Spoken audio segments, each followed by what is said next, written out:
And I believe he and Master are the same years old. I believe they're similarly aged, and they both did step into the ring and step into StarCraft at around the same time. They are both good friends, and now he's up against one of the other favorites of the tournament. Here we go, spawning in the bottom left-hand corner of Ultra Love. We have our Brazilian Zerg player, the Red Zerg, representing the CranKy Ducklings. It is Erik. And spawning in the top right-hand corner, we have the Brazilian Terran player, the Blue Terran, representing Team Hellfire. It is Yan. YanXII, YanXII. We call him Yan. We call him. Let's go. Let's go.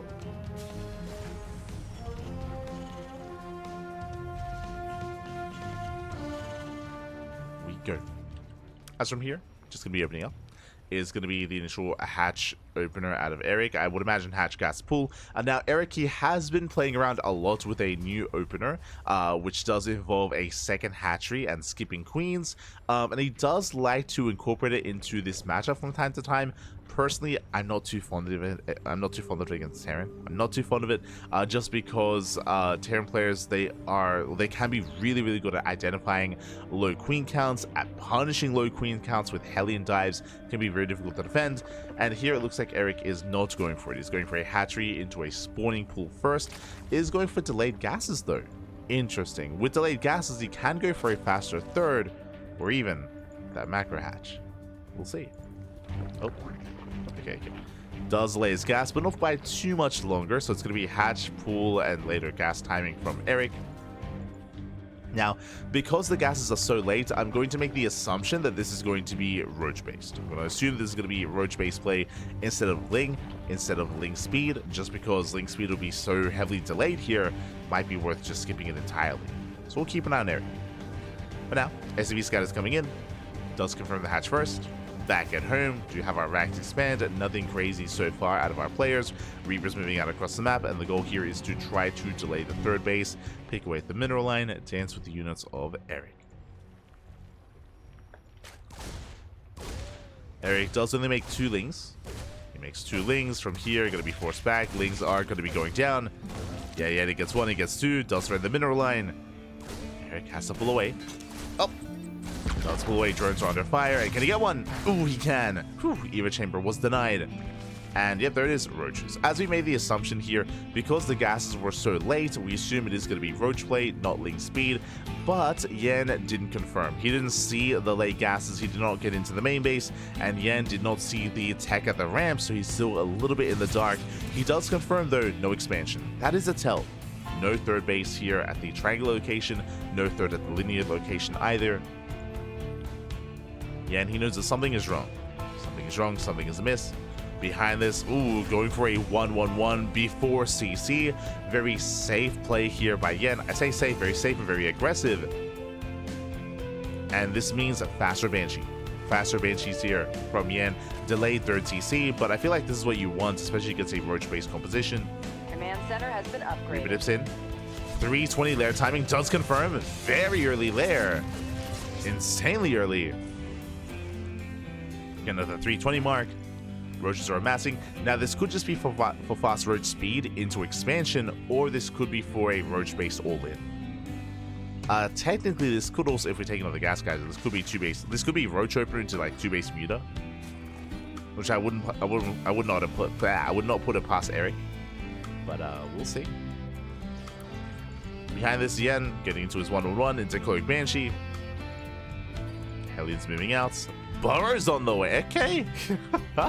Yo, I love how Erik incorporates Burrow whenever he plays Roach, true. But Hellions, they go for the dive, they rush past the army, Queen count is low. And this is one of the things I was worried about here when it comes to low Queen starts. Hellions, they jump into the mineral line. Ooh, they get 2 drones so far. They get 2 workers, they get 5. Oh my god, they get up to 5 drones. They get 5. Workers, they still line up. We get up to 6. 6 drones go down. And the Hellions, they're not done. Getting to the natural, they're forcing it all in. I say they're forcing it all in. Erik is droning. Erik is droning. Erik is not getting roach speed. This was a fast lair for what? for Swarm Host. And that's what Burrow is for. It's the Swarm Host opener into Infestor. Let's go. Okay. If you haven't watched Erik's ZvT before, you would know this is a build that Erik, he did create this build, I want to say 2 years ago. This is 2-base Swarm Host. 2-base Swarm Host. I want to say he made this build 2 years ago, and then he kind of put it on the back burner for a while. And then in one of the most recent patches of last year, if you recall, the Infestor was changed. The Infestor was in a way buffed. The Infestor used to require you to actually research pathogen glands before you actually have a fungal available. Nowadays, you do not need that upgrade. The upgrade does not exist. When the Infestor spawns in, it already has a fungal available. That makes this build more viable. What do I mean by that? So we start things off with 4 Swarm Hosts. So 2-base Swarm Hosts. Now it's only 4. We're not making more than that.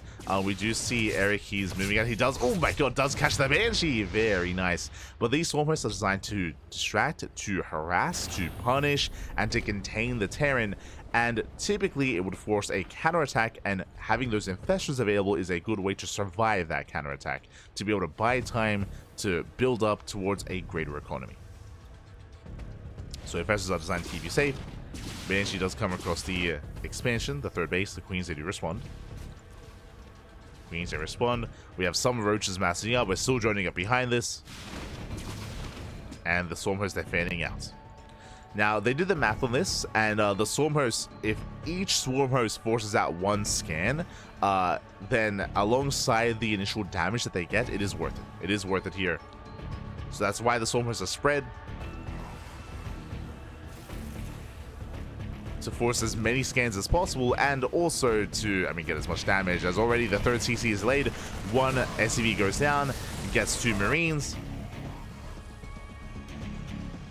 Gets 2 Marines, gets 1 SCV so far, delays the CC, gets into the mineral line, denies mining time, gets another SCV. And this is all slowly getting damaged over time. And the chances are we're going to get a second Locust Wave after this. Going to get another Locust Wave. Behind this, getting into 1-1, there are those safety Infestors. As we mentioned, if Yan had opted to go for an all-in counterattack, then these Infestors would be crucial to survive that counterattack. Likewise, Queens are spreading creep from across the map. Because of the fast lair, Overlords, they can spread creep, and then with the Queens move forward, and we're spreading creep backwards. And here comes that counterattack. Here comes the push. Locust Waves, they continue. Ooh, they catch out one of the Vikings. They try to catch out the tank. You see Erik, he's here to slow down the push. And there's the first fungal. Oh my god, the fungal does land. Fungal does connect, cashing out more of the army. Oh my god. And Erik, he's just shutting this down. There's no more bio. There's nothing. There's nothing left. Yan has no pushing power. He has to turn back around. That Swarm Host is, all the Swarm Hosts, they survive, by the way. They're still alive. They're still up and running. There's the first scan.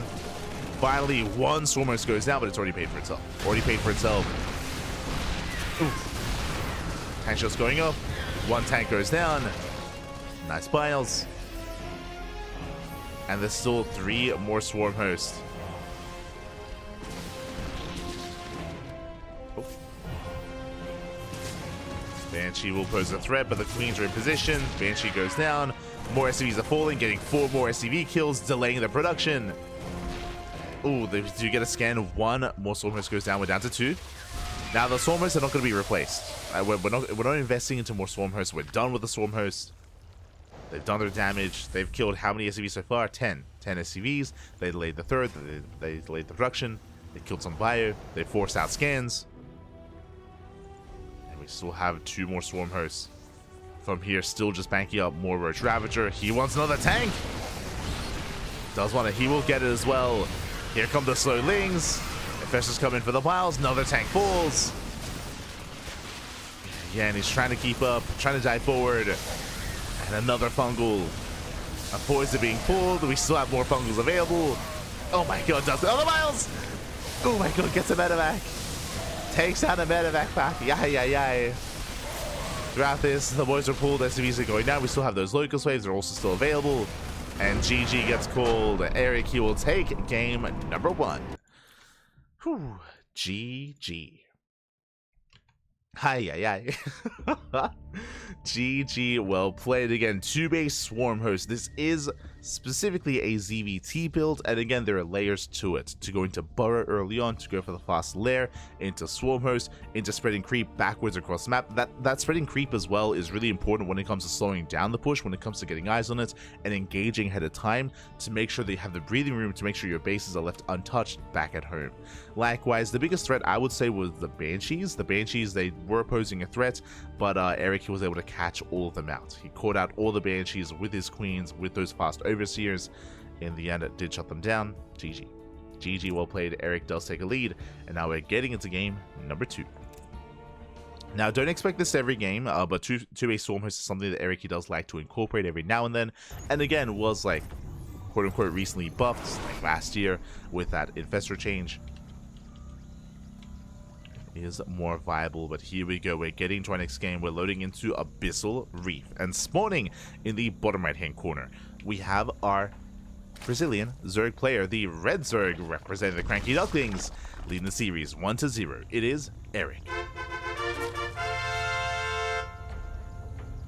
And spawning in the top left hand corner we have the Brazilian Terran player, the blue Terran representing Team Hellfire. It is Yan. Go. As this time Erik, he does mix it up. He does go for an earlier spawning pool. It is going to be pool first. I believe that was a 15 pool. 15 pool here by Erik.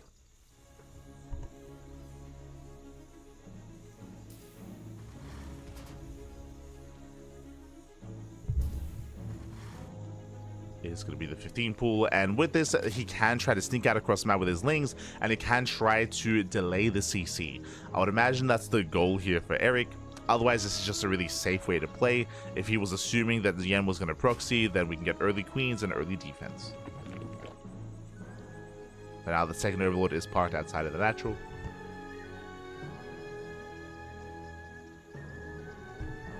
To make sure Erik gets eyes on any proxy, on any bunker. And he is only making 2 lings. Okay, oh, never mind. Okay, 4 lings. So 4 lings, and based on the rally, you can see here the goal is to sneak out, is to skirt around the edge of the map. We have 2 lings on the right, we have 2 lings on the left, and the goal is to pounce on top of the CC.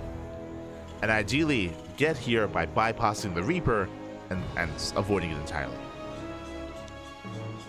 So we'll see if Erik can pull this off.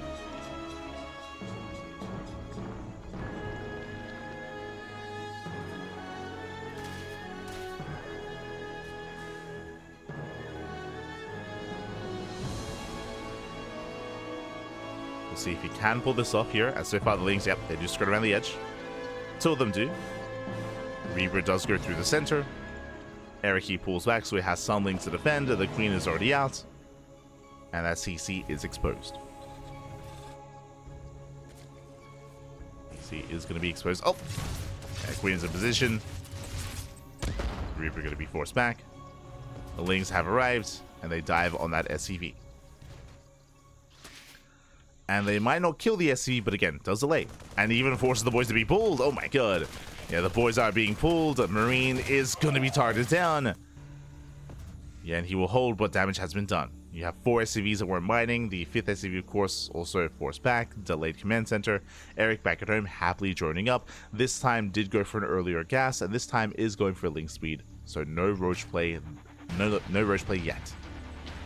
There is still potential, don't get me wrong. We could still get into roaches at some point in this game, but for now, it is relying on queens, on lings. 2-base or muta play is viable here on Abyssal Reef just because of how large the map is, so we could try to get into mutas.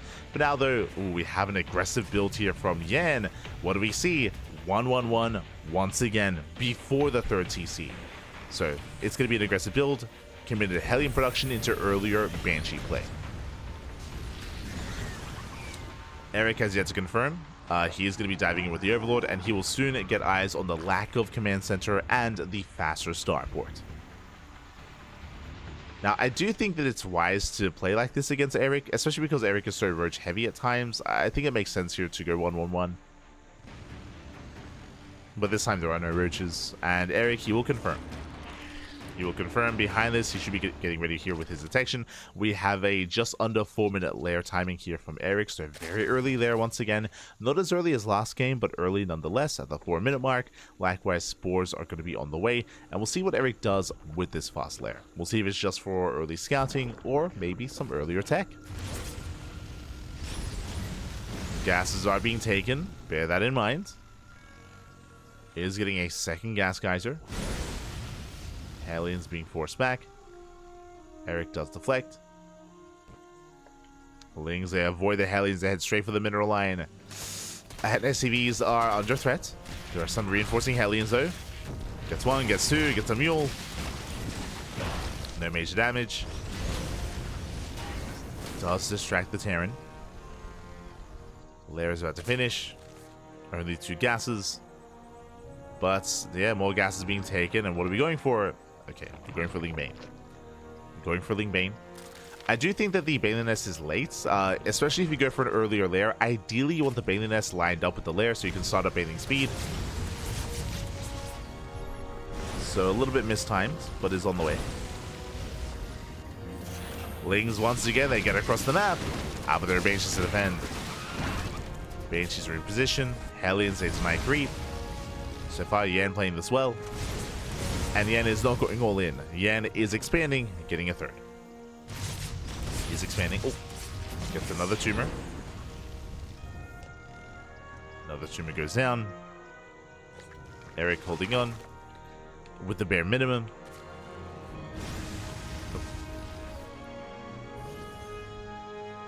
Another tumor goes down.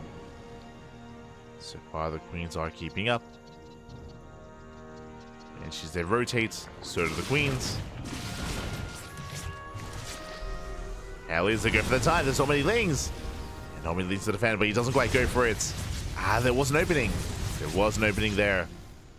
But Yan, he doesn't see it, doesn't commit. Behind this, 1-1 upgrades on the way. Erik committing to Ling Bane. And we should soon be seeing Baneling speed as well.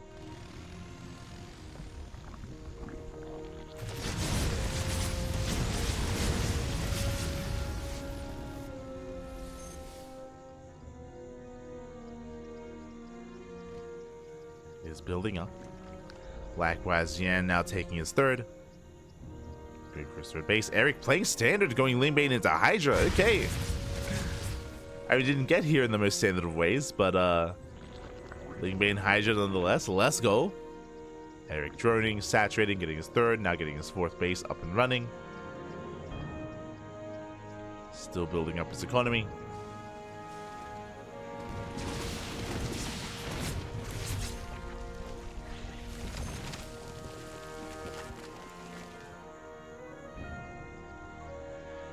Yan is forced back. Now, bearing in mind Yan's own economy was delayed, so this is still a kind of an awkward game state for Yan, considering his later expansion and lost mining time early on.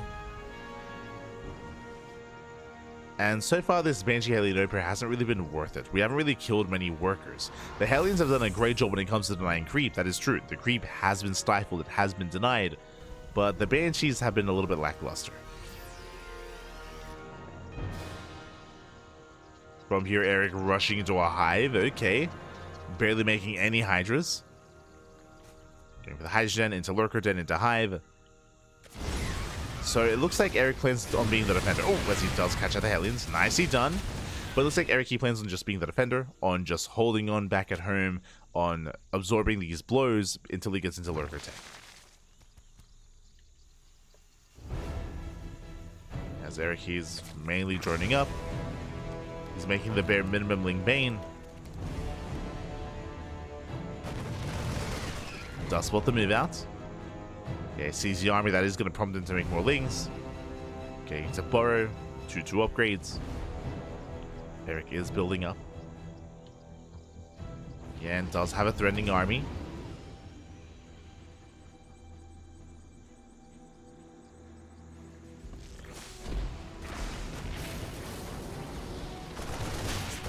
Threatening army. So far, first 2 tanks go down. Oh, Yan does overextend.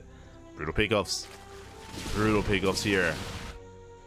As Erik shuts him down. Likewise, Yan deflects the Ling Bane counterattack.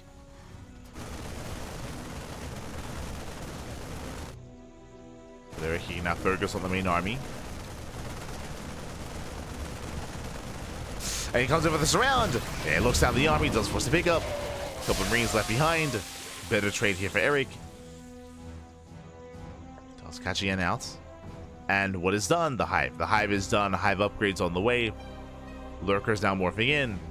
And there's going to be brutal timing here. Again, remember, Erik, he did preserve his gas for so long in this game. Did go up to 8 gases. Barely made any Hydras because he was saving his gas for all these upgrades. Hydra speed, Hydra range, the Lurker upgrades as well, the Hive, into Nida Swarm even. And now he's squeezing out a couple of Hydras.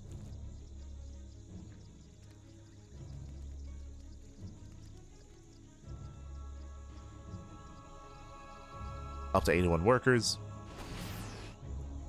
Yan going for a split push. Erik is here.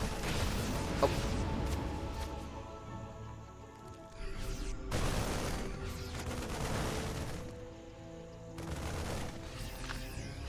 Erik is ready. And I don't believe Yan has seen the Lurkers yet. That's my biggest concern.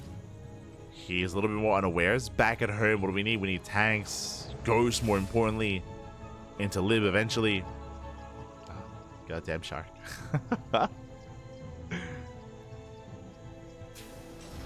Obviously dips in. Looks like Erik, he's aware. Oh yeah, sorry, Yan is aware. Aware of the potential Nidus. He's keeping up.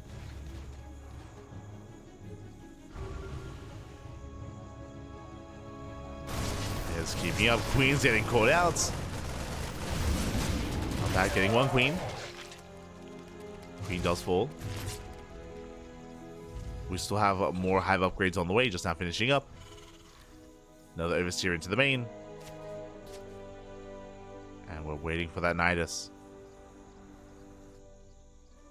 We're just pushing right down mid instead. Yeah, pushing right down mid. Within range. Getting closer towards that planetary. Lane Bane rolling in. And this base is gonna fall. Yeah, and he's out of position. Gonna try to rotate over. That's a lot of tanks. There's a lot of tanks. Slings, they dive in. Planetary should fall. High find an opening, not yet. Yeah, they don't really have the energy. And Erik has to back up. From here, he just backs up. He doesn't have to commit. Now this into the main base. Oh, God, get out of the way. Goddamn shark. Every time. That is into the main. Erik, he does notice, but it might just be too late. Nidus is going to finish. Up. Base just pop out. Lurkers, they burrow. Oh, it's going to be a big commitment here from Erik. Yeah, he's not going to make it. It's going to be cleaned up. So far, good defense. Good defense here by Yan. Erik, he's not stopping. Rolling in towards both angles. Gets into the mineral line. Likewise, takes out more SCVs. SCVs are going down, getting 8 so far. Though, did Erik lose his Vipers? He did. Yeah, one of the Vipers did fall. So rebuilding his Vipers. Getting into more Link Bane. Now, breaking this defensive position is very difficult on this map. Abyssal Reef, we speak about this all the time, how easy it is to get up to your 5-base economy on this map. Now, that 4th base was denied, true, but, I mean, again, Yan was out of position. Now that he's securing himself with these tank lines, with these more tank lines, he should be fine. Should be fine on 5 bases. Again, what we're really missing here is Ghost production, Liberator production as well.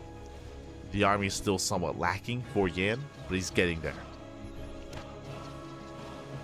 And without Vipers, there's no way to break the Terran. Whether it's Vipers or Broodlords. Nidus Swarms are a way to bypass all of that, true. Nidus Swarms can be the answer.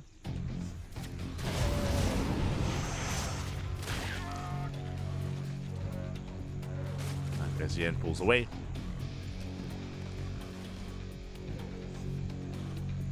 Pulls away between the bases.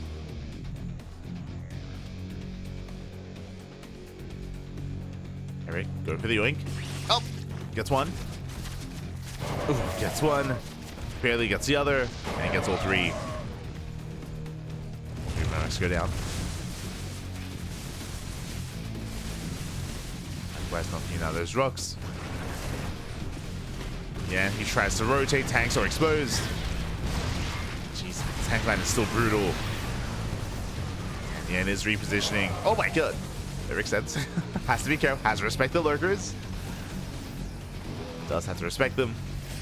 Oh. Tank does get abducted. And 1, 2, 3 tanks going down. Nice into the main base is going to be shut down. But Erik doesn't care. He dives in. It takes down 4 tanks. Tanks are pulling left and right. The tanks are exposed once again. No energy on the Vipers, no abductions. But still, SCVs are falling. Getting 21 SCV kills. There we go. One more abduction. And that was what? 6, 7 tanks falling. Bio army stems in. They're going to clean up all these lurkers, but at a cost. As lurkers, they trade. They focus on even some of the ghosts. That's 28 SCV kills. And then he gets knocked down to a 3.5 base mining. Erik pulls away. He's remaxing, rebuilding. The creep is good enough. Did lose all of his lurkers, but he has the economy to rebuild. He's building back up.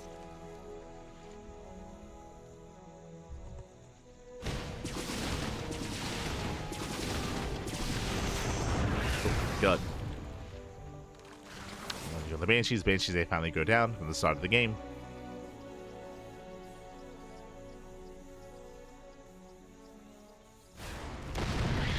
And yeah, he just hasn't really been able to build up his army and secure himself.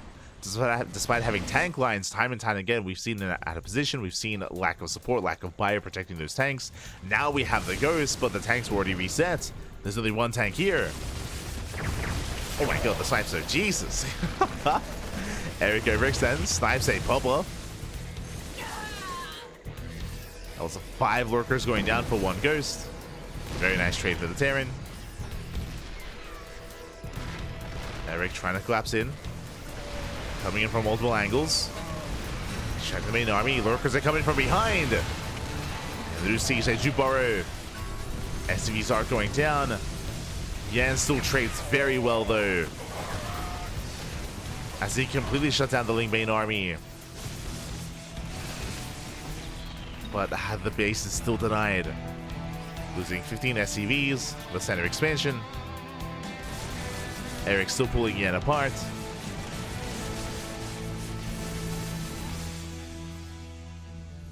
Supplies are still neck and neck.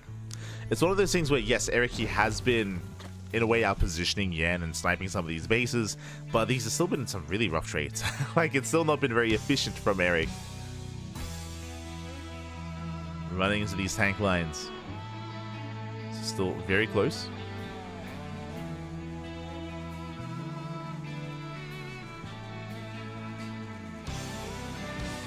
If left alone, Erik, he should be the first to remax. He has 93 drones. So given time, he will remax.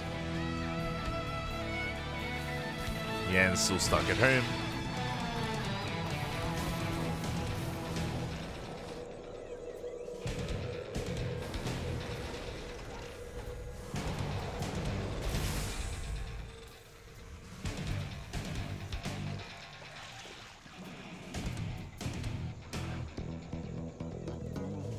ZvT is rotating.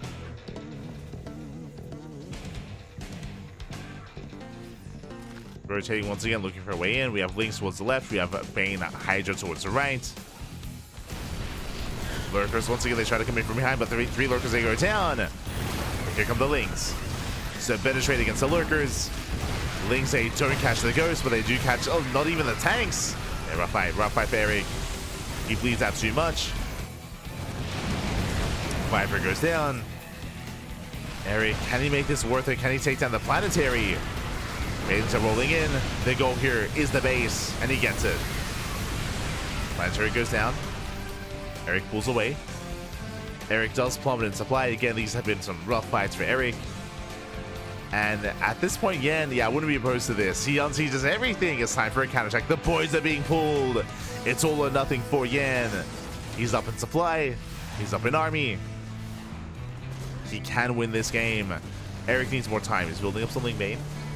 Building up his Link Bane army. Yan pushing deep on the creep. Does pre-spread. Banelings. You don't want to waste them on these SCVs. Don't want to waste them. The expansion going down. Again, lurkers are exactly what he needs here. Lurkers, they will buy time. A couple of lurkers on the way. How many ghosts are there? Jesus, 23! 23 ghosts, that's crazy. Ghosts move forward, knocking down another expansion. Erik, I don't think he can engage here. Nice fumble though, very nice fumble. Oh my god, the ghosts! Bathing smash in. That was how many? That was 9 ghosts going down. Just have arrived. And the infestors are ready. Another fungal lands. Oh my god. Yeah, the fungal was brutal. No scan. No scan either. The lunkers, they hold. They shut down the tank line. They shut down the ghosts. Oh, I spoke too soon. Oh my god, as every lurker goes down. But what's important here is that Erik has an economy and Yan doesn't. Yan was all in. He was all in, and every unit that is lost here is that much more brutal here for Yan. As he cannot afford these losses. Forced to pick up, forced away. Erik's still on 84 drones, still on a booming economy. Erik can still rebuild. At this point, throwing away some lings. Gets a tank. Still one of the best trades there from Erik, but does get a tank. From here, building up more infestors, more Link Bane. Yan gearing up for a second wave, for a second push. And Yan's economy, I mean, he's somewhat sustaining himself. He's on 38 workers, just now getting another expansion. He's holding on. He's keeping up.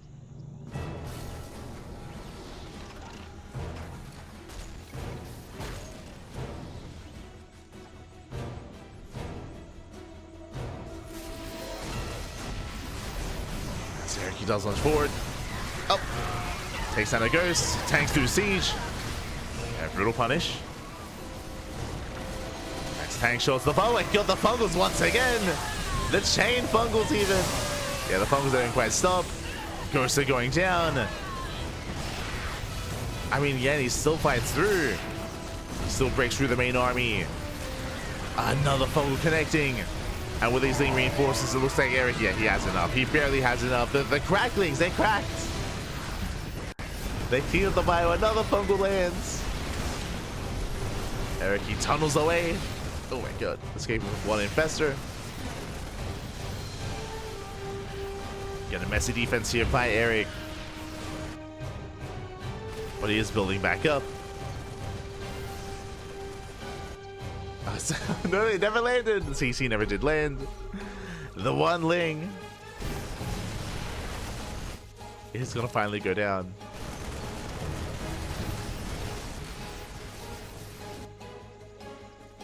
As Erik, he just avoids the main army, just rallies across the map, catches reinforcements, denies SCVs, denies mining.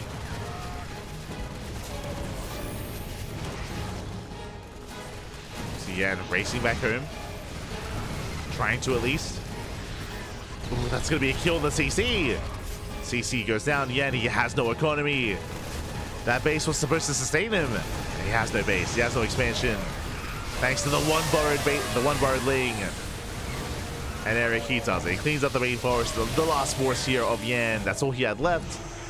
Empty medevacs will try to escape. They get hunted down. Yeah, one medevac left. And yet he just scanned. He just scanned. He saw the expansion. Yan, he had no idea. He also hasn't seen bottom left. Or even, they have even center left. And GG gets pulled. He runs out of steam. And Erik, he will survive. He will persevere. He will take the series 2-0. GG. Whew. GG, well played. A very intense, a very clutch series. Honestly, there's a world where Yan forces the ace match. Like, there was some really rough fights for Erik. Yan was trading so efficiently, but what was important about that game was the lack of economy. Even though Erik was trading poorly, even though Erik was throwing away a lot of Ling Bane, a lot of lurkers as well, an expensive army, he was killing CCs, he was killing bases, he was killing mineral lines, he was making sure that Yan was not able to sustain himself economically. Likewise, even borrowing Lings from time to time in the location of these expansions to delay even further in the midst of all the chaos, never allowed Yan to recover economically, to sustain his army despite having a crazy force and despite trading well. Was not enough for Yan. GG, well played. With that, Erik does take the series 2-0, and with that we have our next round ready for us. It's going to be a best of 5 upper bracket finals match between Erik and Master.